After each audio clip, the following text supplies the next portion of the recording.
Welcome to my YouTube channel. My name is Ravi. देखो student, आज हम लोग बात करने वाले हैं ऑसिलेशन चैप्टर की। ठीक है, तो यहाँ पे मैंने डेफिनेशन लिखा है, oscillation is the repetitive variation typically in time of some measure about a central value under bracket point of equilibrium और बिटवीन टू डिफरेंट स्टेट्स। ठीक है, तो यहाँ पे मैं जो भी देखो यहाँ पे चैप्टर कौन सा एक्सप्लेन कर रहा हूँ, मैं ऑसिलेशन चैप्टर एक्सप्लेन कर रहा हूँ। ठीक है, तो यहाँ पे हम लोग नेक्स्ट बात करते हैं। ठीक है, देखो ये ऑसिलेशन क्या होता है एक्चुअल में, जो मोशन होता है। ठीक है, कोई भी एक टाइप का मोशन जो रिपीटेटिव बार बार सेम टाइप का motion from the centre point, मतलब एक उसका सेंटर पॉइंट होगा, उसी सेंटर पॉइंट से बार बार सेम मोशन करेगा, उसी टाइप का मोशन को हम लोग क्या बोलते हैं, ऑसिलेशन बोलते हैं। ठीक है, और एग्जाम्पल के थ्रू हम लोग यहाँ पे देखते हैं और ये अच्छे से आप लोग को समझेगा। ठीक है, तो यहाँ पे एग्जाम्पल में बता रहा हूँ। देखो एग्जाम्पल में क्या दिया, leaves and branches of the tree oscillating in breeze. ठीक है, जब लीव्स एंड जब हवा आती है जोर जोर से, ठीक है, तो वहाँ पे क्या होता है, जो लीव्स और ब्रांचेस होते हैं वो ऑसिलेटिंग टाइप मोशन करना स्टार्ट हो जाते हैं। आप लोगों ने देखा होगा ये टाइप, आप इमेजिन कर सकते हो।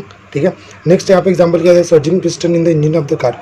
अगर आप लोग को थोड़ा बहुत नॉलेज होगा इंजन के बारे में, तो वहाँ पे जो पिस्टन होता है अप एंड डाउन होता है ना, मतलब बढ़ता रहता है। ठीक है, तो वहाँ पे जो सर्जिंग पिस्टन होता है कार में, वो भी एक टाइप का कैसा मोशन है, ऑसिलेशन मोशन है। ठीक है, यहाँ पर मैंने कुछ इंपॉर्टेंट पॉइंट्स लिखा है, तो इंपॉर्टेंट पॉइंट्स भी हम लोग यहाँ पे देखते हैं। तो यहाँ पे फर्स्ट पॉइंट क्या दिया है, oscillatory motion is a periodic motion. ठीक है, तो ऑसिलेटरी मोशन को हम लोग और क्या बोल सकते हैं, पीरियोडिक मोशन भी बोल सकते हैं। ठीक है, कैसे पीरियोडिक मोशन है, जैसे देखो लीव्स एंड ब्रांचेस का अगर हम लोग एग्जांपल लेंगे, तो जो ब्रांचेस होंगे और लीव्स होंगे वो क्या होंगे, बार बार सेम टाइप का पीरियोडिक मोशन होते रहेंगे। ठीक है, इसलिए हम लोग वहाँ पे क्या बोलते हैं, oscillatory motion is a periodic motion. Second क्या यहाँ पे पॉइंट है, लीनियर पीरियोडिक मोशन। देखो एस क्या डिनोट कर रहे हैं यहाँ पे, displacement, v is the velocity and acceleration are represented by sine and cosine function. This functions are known as a harmonic function. ठीक है, अगर आप लोगों को पता होगा लीनियर जो पीरियोडिक मोशन होता है, लीनियर मतलब स्ट्रेट लाइन वाला। ठीक है, जो लीनियर पीरियोडिक मोशन होता है जहाँ पे डिस्प्लेसमेंट, वेलोसिटी और एक्सेलरेशन अगर हम लोग बात करेंगे, तो वो किस फॉर्म में और किस फंक्शन के थ्रू शो होता है।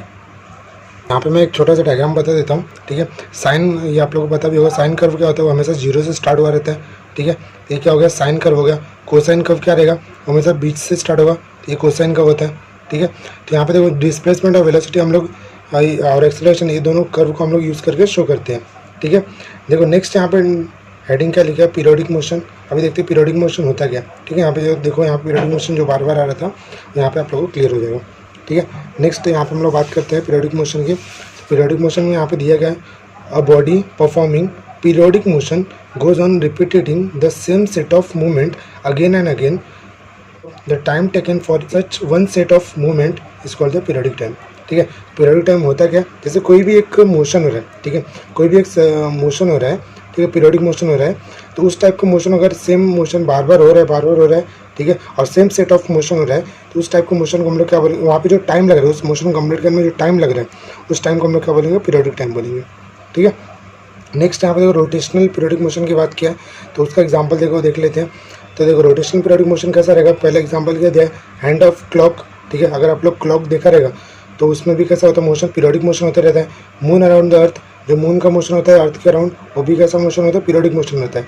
देखो पीरियोडिक मोशन क्यों बोल रहा हूँ वहाँ पे, क्योंकि जो देखो जैसे जो अर्थ के जो मून रोटेट करता है, ठीक है, मून जो रोटेट करता है अर्थ की साइड में, वो कैसा बार बार सेम परफॉर्म करता है। ऐसा तो नहीं होता ना कि मून यहाँ पे एक दिन रोटेट किया, दूसरे दिन दूसरे प्लेस पे चले गया।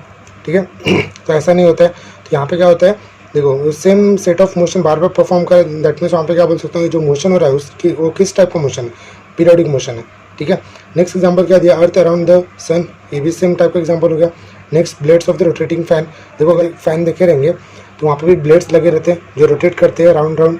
ठीक है, वो भी सेम टाइप का same set of motion show करता है।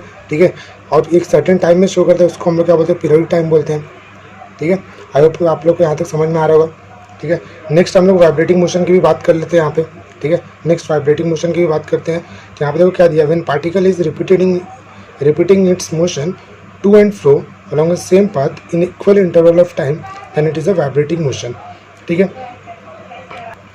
तो जब भी कोई भी पार्टिकल अप एंड डाउन और एक टू एंड फ्रो टाइप का मोशन करेगा और सेम पाथ फॉलो करेगा बार बार और एक सर्टेन टाइम पे, ठीक है, कोई भी एक टाइप का मोशन एक सर्टेन टाइम पे सेम पाथ बार बार फॉलो करेगा और टू एंड फ्रो वहाँ पे शो करेगा, तो उस टाइप का मोशन हम लोग क्या बोलेंगे, वाइब्रेटिंग पीरियोडिक मोशन।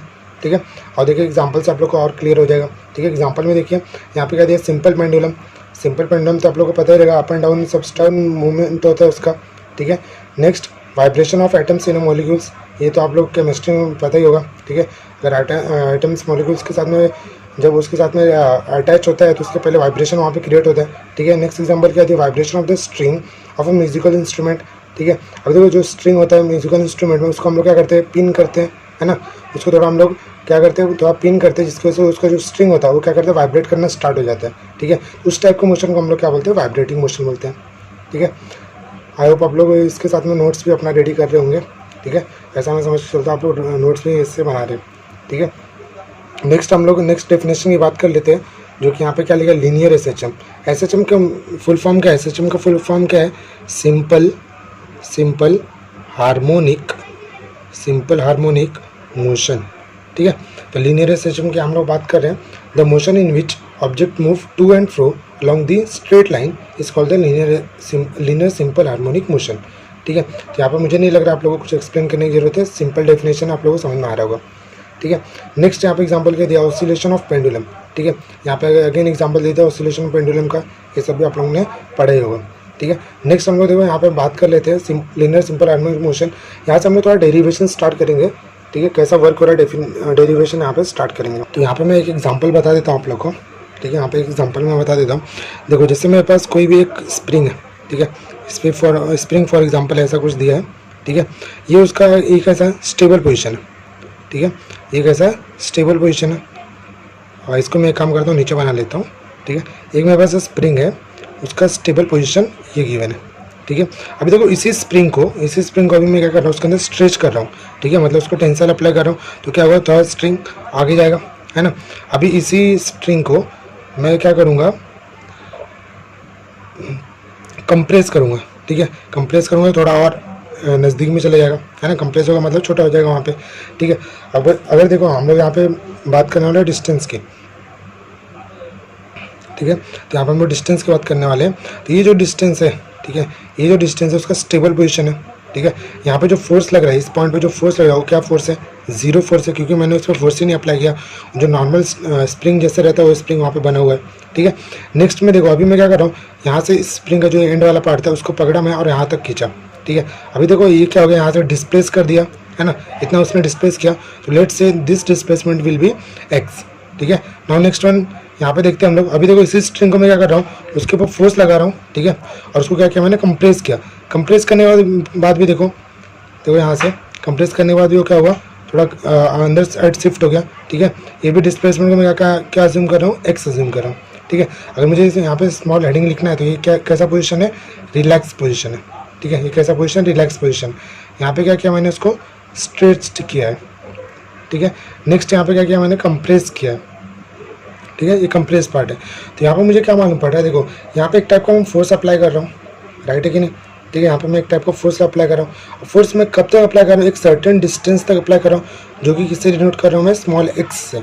ठीक है, यहाँ पे मैं क्या बोल सकता हूँ, फोर्स किस पे डिपेंड करेगा, जितना मैं उसको स्ट्रेच करूँगा या फिर जितना उसको कंप्रेस करूँगा, है ना, एक पर्टिकुलर डिस्टेंस पे डिपेंड करेगा। यहाँ पे मैं क्या लिख सकता हूँ, force is directly proportional to the x. ठीक है, नाउ नेक्स्ट वन देखो, अभी यहाँ पे क्या है, डायरेक्टली प्रोपोर्शनल आ गया। तो यहाँ पे हम लोग मैथमेटिक्स यूज़ करेंगे।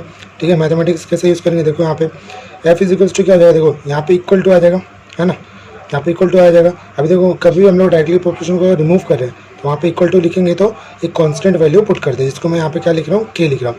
तो के यहाँ पे क्या रहेगा, कांस्टेंट रहेगा, और एक एज इट इज आएगा। ठीक है, के को मुझे और स्पेसिफाई करना तो इसको मैं क्या लिख सकता हूँ, प्रोपोर्शनैलिटी कांस्टेंट। ठीक है, कि यहाँ पे क्या रहेगा, प्रोपोर्शनैलिटी कांस्टेंट। ठीक है, अभी देखो ये सब तो आप लोगों को समझ में आ गया रहेगा। ठीक है, नेक्स्ट अभी हम लोग इसमें एक मैं रिस्टोरिंग की भी बात कर लेता हूँ। रिस्टोरिंग फोर्स होता क्या है, अभी देखो जैसे मैंने इसको खींचा यहाँ तक ले गया। ठीक है, मैं उसको वापस छोड़ दूंगा, अगर मैं उसको पकड़ा हूँ उसको छोड़ दूंगा तो क्या होगा, फिर से अपनी प्लेस पे वापस आ जाएगा, है ना, फिर से अपनी प्लेस पे वापस आ जाएगा। मतलब क्या हो रहा है, एक अलग टाइप का फोर्स आ रहा है जो कि उस स्प्रिंग को वापस अपने इनिशियल पोजीशन पे ला रहा है। ठीक है, तो इनिशियल पोजीशन पे जो ला रहा है उस फोर्स को मैं क्या बोलूँगा, रिस्टोरिंग फोर्स। ठीक है, उस फोर्स को मैं क्या बोलूँगा, रिस्टोरिंग फोर्स बोलूँगा। तो जब भी रिस्टोरिंग फोर्स अप्लाई होता है तो जो वैल्यू रहता है वो अपोजिट डायरेक्शन में रन करता है। ये तो आप लोगों को समझ में आ गया रहेगा। कैसा करता है, अपोजिट डायरेक्शन रन करता है, जब भी रिस्टोरिंग फोर्स आएगा तो वहाँ पे वैल्यू के साथ में क्या आता है, माइनस पुट होता है। ठीक है, तो इसको मैं थोड़ा अलग पेन से लिख देता हूँ। ठीक है, यहाँ पे मैं अलग पेन से इसको लिख देता हूँ। यहाँ पे क्या हो जाएगा, F is equals to minus K into x. ठीक है, तो यहाँ पे मैं देखो एक सिंपल मैंने डेफिनेशन या फिर सिंपल डेफिनेशन बताने का यहाँ पे ट्राई किया है। ठीक है, अभी देखो इसी को हम लोग थोड़ा और सिंप्लीफाई करते हैं और इस फॉर्मूले से हम लोग यूनिट भी कैलकुलेट करते हैं। यूनिट किसका कैलकुलेट करेंगे, के का यूनिट कैलकुलेट करेंगे। ठीक है, तो यहाँ पे देखिए एफ इज इक्वल्स टू क्या हो गया, माइनस के इंटू एक्स। ठीक है, अभी के का मुझे क्या चाहिए, यूनिट चाहिए, तो के इज इक्वल्स टू क्या आएगा, एफ अपॉन एक्स आ जाएगा। ठीक है, यहाँ पे नेगेटिव कुछ मैटर नहीं रहता है यूनिट में, तो नेगेटिव में नहीं आएगा। ठीक है, तो आप लोगों ने ऐसा सुना भी नहीं रहेगा ना, यूनिट नेगेटिव में होता है। ठीक है, तो यहाँ पे यूनिट क्या रहेगा, पॉजिटिव में रहेगा। तो के का मैं यूनिट यहाँ पे कैलकुलेट कर रहा हूँ। ठीक है, यहाँ पे न्यूमरेटर में क्या दिया, फोर्स दिया, तो फोर्स के लिए यहाँ पे यूनिट क्या होता है, न्यूटन होता है, और डिस्प्लेसमेंट और डिस्टेंस उसका यूनिट क्या होता है, मीटर होता है। तो न्यूटन पर मीटर किसका यूनिट रहेगा, प्रोपोर्शनलिटी कांस्टेंट का। ठीक है, प्रोपोर्शनलिटी कांस्टेंट को हम लोग बोलते क्या है, ठीक है, के को हम लोग को नाम क्या बोलते हैं, के का नाम क्या है, स्प्रिंग कांस्टेंट। ठीक है, के का नाम क्या है, स्प्रिंग कांस्टेंट। ठीक है, तो यहाँ तक हम लोग ने सब बेसिक लीनियर एसएचएम की बात की, उसमें वो क्या क्या क्वांटिटी होती है और कैसा वर्क होता है, उसका यूनिट क्या है, वो सब की हम लोग ने यहाँ पे बात की। ठीक है, नेक्स्ट हम लोग और मूव करते हैं। ठीक है, नेक्स्ट मूव करेंगे, देखते हैं आगे क्या आता है। ठीक है, लीनियर एसएचएम का हम लोग कुछ फॉर्मूलेस कैलकुलेट करने का ट्राई करेंगे। ठीक है, अभी देखो यहाँ पे बेसिक फॉर्मूला मुझे पता है, न्यूटन सेकेंड लॉ होता है क्या, न्यूटन सेकेंड लॉ क्या होता है, force is equals to mass into acceleration होता है। ठीक है, न्यूटन सेकेंड लॉ क्या होता है, force into mass into acceleration. अब देखो एक्सेलरेशन होगा क्या यहाँ पे, अगर मैं इसको सिंप्लीफाई करूँगा तो फोर्स अपॉन मास हो जाएगा, राइट है। नेक्स्ट अभी देखो फोर्स का मुझे वैल्यू क्या मिला था, फोर्स वैल्यू क्या मिला था, माइनस के इंटू एक्स। तो फोर्स की प्लेस में माइनस के इंटू एक्स में सब्स्टिट्यूट कर सकता हूँ और डिनोमिनेटर में क्या आ जाएगा, मास आ जाएगा, राइट है। नाउ नेक्स्ट वन, अभी देखो यहाँ पे क्या हो जाएगा, acceleration is equals to minus K upon M into क्या आएगा, एक्स आएगा। ठीक है, अभी देखो ये हम लोग को पता रहेगा के अपॉन एम होता क्या, के अपॉन एम क्या होता है, ओमेगा स्क्वायर होता है। ठीक है, के अपॉन एम क्या होता है, ओमेगा स्क्वायर होता है। ये आप लोग सर्कुलर मोशन के चैप्टर में या फिर रोटेशन मोशन के चैप्टर में ये आप लोग वहाँ पे पढ़ सकते हैं। ठीक है, अभी के लिए बस फॉर्मूला ये लर्न कर लो कि ओमेगा स्क्वायर होता है, के अपॉन एम होता है। ठीक है, अभी देखो यहाँ पे मैं सब्स्टिट्यूट कर रहा हूँ, इसी फॉर्मूला को यहाँ पे सब्स्टिट्यूट कर रहा हूँ, तो एक्सेलरेशन क्या आएगा, minus omega square into x आ जाएगा। तो मुझे एक्सेलरेशन मिल क्या रहा है, minus omega square into x मिल रहा है। ठीक है, यहाँ तक क्लियर है। नेक्स्ट देखो ओमेगा को मैं और भी अगर थोड़ा सा मैं बता देता हूँ, ओमेगा होगा क्या, ओमेगा को हम लोग क्या बोलते हैं, एंगुलर वेलोसिटी। ओमेगा क्या होता है, एंगुलर वेलोसिटी होता है। ठीक है, तो वो मैंने यहाँ पे फॉर्मूलाज यूज़ कर लिया और यहाँ पे मैंने एक नया एक्सेलरेशन का फॉर्मूला कैलकुलेट किया, जो कि क्या होता है, acceleration is equals to minus omega square into x होता है। ठीक है, नाउ नेक्स्ट वन हम लोग आगे बात करते हैं। देखो अगर आप लोगों को ये लिखना रहेगा, नेगेटिव साइन यहाँ पे क्या इंडिकेट करता है, तो हम लोग इसको यहाँ पे लिख सकते हैं, negative sign indicates that direction of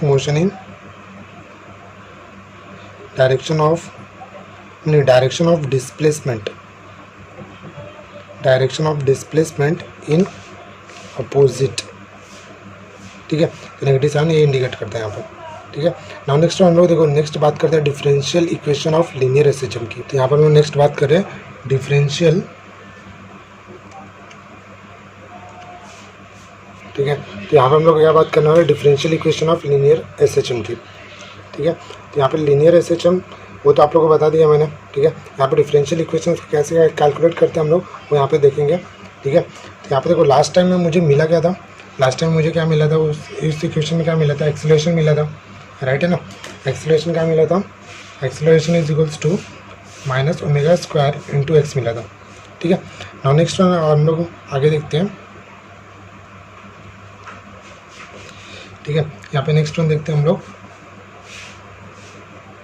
देखो फोर्स इज इक्वल्स टू क्या है, मास इंटू एक्सेलरेशन, राइट है। Force is equal to mass into acceleration होता है। देखो बेसिकली एक्सेलरेशन का अगर बेसिक फॉर्मूला की मैं बात करूँगा तो एक्सेलरेशन का बेसिक फॉर्मूला क्या होगा, acceleration is equals to change in velocity with respect to change in time, right है। एक्सेलरेशन इज इक्वल्स टू क्या होता है, dv अपॉन dt होता है। ठीक है, और जो वेलोसिटी है, वेलोसिटी क्या होता है, dx अपॉन dt होता है, राइट है। एक्सेलरेशन क्या रहेगा D x upon D T. ठीक है, अभी देखो मैं इसको v को यहाँ पर सब्स्टिट्यूट करूँगा तो एक्सेलरेशन हो जाएगा d v upon D t, v की प्लेस पे क्या आएगा d x upon D t आएगा, राइट है। तो d x upon D t आ गया यहाँ पे इस प्लेस पे। इसको देखो जब सिंप्लीफाई करेंगे हम लोग, इसको और सिंप्लीफाई मैं इधर लिख देता हूँ। देखो D square x upon D T square x हो जाएगा, sorry D square x upon D T square हो जाएगा, राइट है। तो एक्सेलरेशन मुझे मिल क्या रहा है D square x upon D T square, right है। ये डिफरेंशियल इक्वेशन मैंने सॉरी डिफरेंशिएशन यूज़ किया मैंने, ठीक है। नेक्स्ट देखो यहाँ पर मुझे क्या मिला एक्सेलरेशन मिला, ये इक्वेशन नंबर 1 हो गया। देखो एक्सेलरेशन को मैं क्या कर रहा हूँ यहाँ पर सब्स्टिट्यूट कर रहा हूँ, तो यहाँ पर मुझे फोर्स क्या मिलेगा, force is equals to mass into d square x upon D T square आ जाएगा, राइट है। डी स्क्वायर एक्स अपॉन क्या आएगा डी टी स्क्वायर आ जाएगा। तो फाइनली मुझे इसको सिंप्लीफाई किया तो थोड़ा और अच्छे से मैं लिख देता हूँ यहाँ पे D square x upon D T square. अब देखो इसके पहले जो फोर्स वहाँ पे अप्लाई हो रहा था, फोर्स कौन सा, ये फोर्स कौन सा फोर्स है, रीस्टोरिंग फोर्स है, ठीक है। ये फोर्स कौन सा है, रीस्टोरिंग फोर्स है, ठीक है। जब ये रीस्टोरिंग फोर्स है तो रीस्टोरिंग फोर्स का फॉर्मूला ऑलरेडी पता है मुझे, क्या रहेगा वो F is equals to minus K into X, जो कि लास्ट में हम लोगों ने कैलकुलेट किया, ठीक है। तो एफ की प्लेस में मैंने क्या यहाँ पे लिखा माइनस के इंटू एक्स लिखा। नेक्स्ट क्या आएगा इज इक्वल्स टू, इसको मैं यहाँ पे लिखूँगा M D square x upon D T square, ठीक है। यहाँ पे ये आ गया। नेक्स्ट देखो इसको मैं और सिंप्लीफाई करूँगा तो मुझे क्या मिलेगा, देखो यहाँ पे क्या आ रहा है M D square x upon D T square, ये उधर चलेगा तो क्या हो जाएगा प्लस के इंटू एक्स हो जाएगा इज इक्वल्स टू 0, ठीक है। एक इक्वेशन मेरे को यहाँ पे मिल रहा है। अभी देखो जब मैं इसको और थोड़ा सिंप्लीफाई करूँगा तो यहाँ पे क्या आएगा d square x upon D T square plus k upon M into x is equals to 0। मैंने क्या किया एम से डिवाइड कर दिया, दोनों भी टर्म्स मैंने क्या किया एम से डिवाइड कर दिया, तो मुझे फाइनली ये इक्वेशन मिल रहा है। तो यहाँ पे वैल्यू क्या आ रहा था D square x upon D T square plus k upon M into x. देखो उसके पहले जस्ट मैंने लास्ट वाले डेरिवेशन में बताया था के अपॉन एम होता क्या है, K upon M is nothing but omega square होता है, ठीक है। इसको मैं यहाँ पे अगर लिखूँगा तो मुझे क्या मिलेगा, देखो D square x upon D T square plus k upon M into x मिलेगा। के अपॉन एम की प्लेस पे क्या आएगा ओमेगा स्क्वायर आ जाएगा इंटू एक्स इक्वल टू 0 आ जाएगा। तो फाइनली इक्वेशन क्या आ रहा है D square x upon D T square plus omega square into X equal to क्या आ रहा है 0 आ रहा है। तो फाइनल इक्वेशन मुझे ये मिल रहा है, ठीक है। तो इस इक्वेशन को हम लोग बोलते क्या, ठीक है। इस इक्वेशन का नाम क्या है डिफरेंशियल, देखो इस इक्वेशन का नाम क्या है differential equation of linear SHM, ठीक है। इस इक्वेशन का नाम क्या है differential equation of linear SHM. यहाँ पे स्टॉप करते हैं वीडियो को, ठीक है। देखो इसके जो नेक्स्ट पार्ट है वो आप लोगों को नेक्स्ट वीडियो में मिल जाएगा, ठीक है। और यहाँ पे हम लोग ऑसिलेशन का पूरा ऑसिलेशन जितने भी फिजिक्स में पूरा हम लोग कवर करने वाले हैं, ठीक है। तो यहाँ पे आप लोगों को पूरा अच्छे से क्लियर हो जाएगा ऑसिलेशन में डेरिवेशन, हर एक टाइप के डेरिवेशन जितने भी इसमें फंक्शंस डेरिवेशंस और टाइप्स ऑफ ऑसिलेशन गिवन है, सब कुछ हम लोग यहाँ पे पढ़ने वाले हैं, ठीक है। मैं आप लोगों को बताना चाहता हूँ कि जो भी न्यू सिलेबस है 12th का जो भी न्यू सिलेबस है उसका PDF बुक आ गया है, ठीक है। वो PDF बुक आप लोग को डिस्क्रिप्शन बॉक्स में मिल जाएगा, ठीक है। तो आप लोग डिस्क्रिप्शन बॉक्स में जाकर पूरा PDF अपने जो भी हर एक सब्जेक्ट का, ठीक है, हर एक सब्जेक्ट का हम लोग ने वहाँ पर डाला है, तो हर एक सब्जेक्ट का आप लोग वहाँ पे PDF बुक डाउनलोड कर सकते हो, ठीक है। डाउनलोड करके आप लोग वहाँ पे स्टडी स्टार्ट कर सकते हो, ठीक है। तो आई होप वीडियो आप लोगों को पसंद आया हो, ठीक है। देखो स्टूडेंट बहुत सारे लोगों को डाउट रहता है कि फिजिक्स के लिए कौन सी बुक रेफ़र करना है, तो मैं उन लोगों को सजेस्ट करना चाहता हूँ SC वर्मा करके concept of physics, SC Verma करके concept of physics part 1 and concept of physics part 2, ऐसे करके 2 बुक है, ठीक है। दोनों बुक भी सेम SC वर्मा का ही है, सिर्फ अलग अलग पार्ट में, ठीक है। ये बुक आप लोग रेफ़र कर सकते हो, बहुत ही अच्छी बुक है और सिंपल लैंग्वेज में लिखा हुआ है, ठीक है। SC वर्मा सर का अपना उनका एक्सप्लेनेशन भी उसमें दिया हुआ है, बहुत ही सिंपल लैंग्वेज में, आप लोग ये बुक रेफ़र कर सकते हो, ठीक है। Thank you.